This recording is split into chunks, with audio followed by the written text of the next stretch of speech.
తూర్పు పడమర దక్షిణం అంటూ. ఇలా చూడు, ఎక్కువ మాట్లాడేవో నీ మీసాన్ని పీకి దాంతో బ్రష్ చేసి నీ మొహానికి పేటు కొడతాను. పోరా, పో. శబ్దం రాకుండా శుభ్రం చేయాలి. ప్రతి బర్గర్. అమ్మా అమ్మా అమ్మా అమ్మా అమ్మా అమ్మా అమ్మా అమ్మా అమ్మా అమ్మా అమ్మా ఆ పత్రాలు అడిగారు కదా, ఆ పత్రాలు తీసుకొస్తానమ్మా. కుటుంబం అంతా సంతకం పెట్టి నన్ను గట్టెక్కించడమ్మా, మీకు పుణ్యం ఉంటుంది. కరెక్ట్ బసవయ్య. నువ్వు చెప్పవయ్యా. అమ్మా, ఈ పత్రాల విషయంలో మీరు బాగా ఆలోచించి నిర్ణయం తీసుకుంటే మంచిది. అదే ఆ తర్వాత మీ ఇష్టం. సరే, ఈ గుడి పూజ పూర్తయిపోనివ్వండి, ఆ తర్వాత చూద్దాం.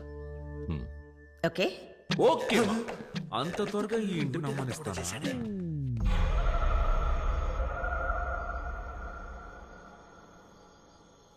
ఎవ్వరు దక్షిణం వైపు వెళ్ళలేదు కదా, వెళ్ళకండి.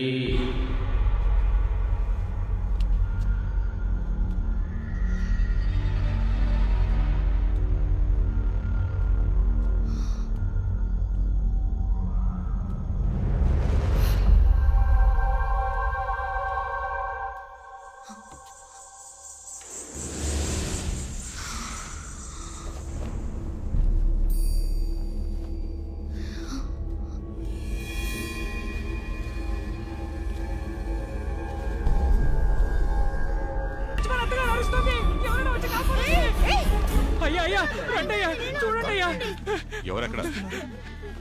ఏమైంది? అమ్మా అమ్మా, ఎవరు భయపడకండమ్మా, ఆవిడ మా అత్తగారేనమ్మా. ఎందుకు ఇలా అరుస్తున్నారు? ఒకరోజు దక్షిణ వైపున్న గదిని శుభ్రం చేయడానికి వెళ్లి దేన్నో చూసి భయపడిపోయారయ్యా.